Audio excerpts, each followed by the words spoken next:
Hi, everyone. Welcome to our very first episode of the English Journey podcast. My name is David. And I'm Sarah. We're so happy you're here with us today. This is the beginning of a really exciting series where we'll explore not just how to learn English, but also the why behind learning English. Exactly. And that's why for our very first episode, we decided to start with the big question. Why does learning English matter in today's world? I think before we dive into grammar tips, vocabulary tricks, or speaking practice, we should really understand the bigger picture. Yes, because once you know why you're learning something, it becomes so much easier to stay motivated. If you don't know the purpose, you'll give up when things get hard. So let's start with the obvious. English has become what people call a global language. That means it's not just the language of Britain or America or Australia anymore. It's the language people from all over the world use to connect. That's true. For example, did you know that more than 1.5 billion people are learning English right now? That's nearly 1 out of every 5 people on Earth. Imagine that. You're never alone in this journey because so many others are studying too. Yeah, and what's fascinating is that most conversations in English don't even involve native speakers. It's often a person from Cambodia speaking with someone from Germany, or a person from Brazil talking to someone from Japan, and the language in the middle is English. That's such an important point. Sometimes people think, oh, I need English just to talk with Americans or British people. But actually, English is really the world's bridge language. It's the tool that helps two people with completely different first languages communicate. And that's already a powerful reason to learn it. If you want to expand your world, English gives you that bridge. Exactly. And that naturally leads us to another reason. Opportunities. Yes, opportunities. When you speak English, suddenly doors open. Doors to jobs, education, and personal growth.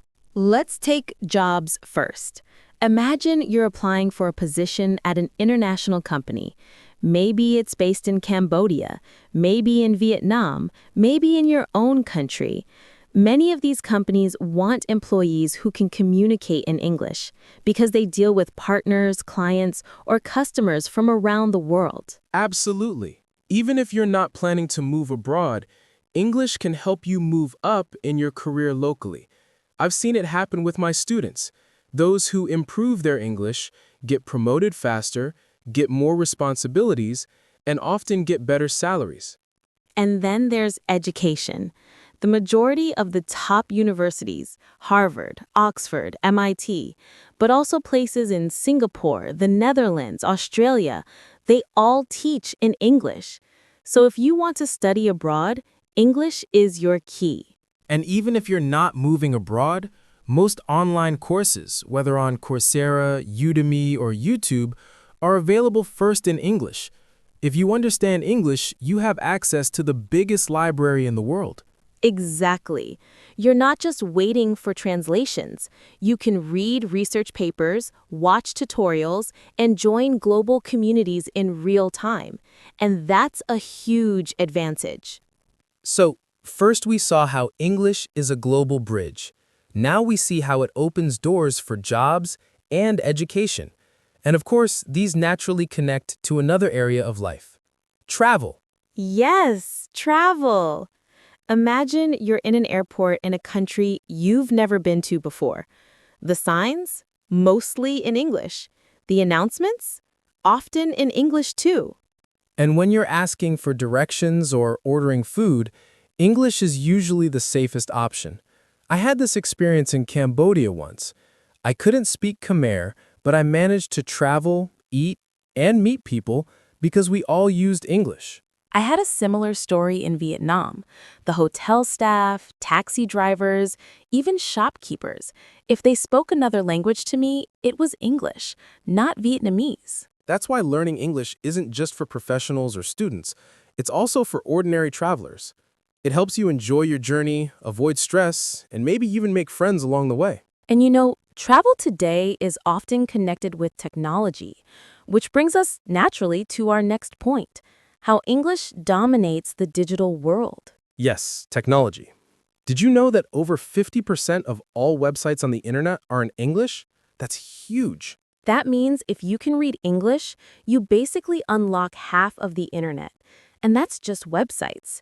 Think about apps, social media, or even software.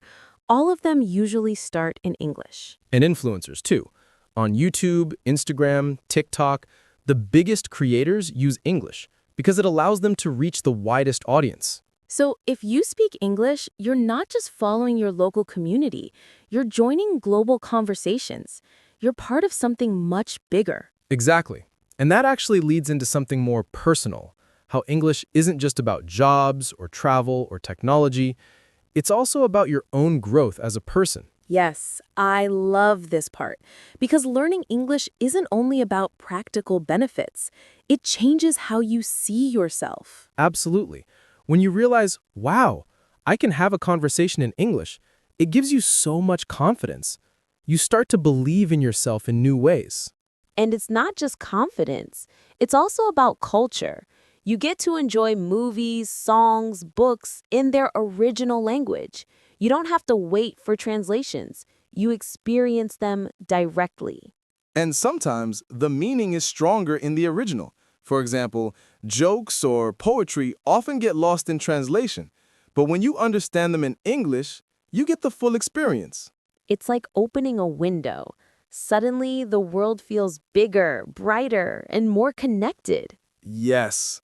But of course, when we talk about English, people often come up with excuses. So maybe we should address those. Good idea. One of the biggest excuses I hear is, I'm too old to learn English. Oh yes, I've heard that too. But honestly, you're never too old. I once had a student in her 60s who wanted to learn English so she could travel. And she did it. She learned enough to order food, make friends, and travel with confidence. That's amazing. And another excuse is, my English doesn't have to be perfect. Well, that's actually true. You don't need to be perfect. But I think what people really mean is, I'm afraid to make mistakes. Yes, that fear is common, but mistakes are part of learning. You don't need to sound like a native speaker. What matters most is that you can communicate. Right. Even small steps matter. A few words a day, a simple conversation with a friend, or writing a short message online, that's already progress. So, to bring everything together, why does English matter today? Because it's a global bridge. It creates opportunities. It makes travel easier. It connects you to technology. It builds your confidence. And it opens up the world of culture and knowledge. Exactly. And we really want our listeners to remember, learning English is not about being perfect. It's about making progress step by step. And we'll be with you throughout this journey, giving you tips, motivation, and real conversations to guide you. All right, that's a wrap for today's episode. Thank you so much for listening to our very first podcast. If you enjoyed it, don't forget to subscribe and share it with your friends who are also learning English. And join us next time when we'll talk about common fears when starting English and how to overcome them. See you soon.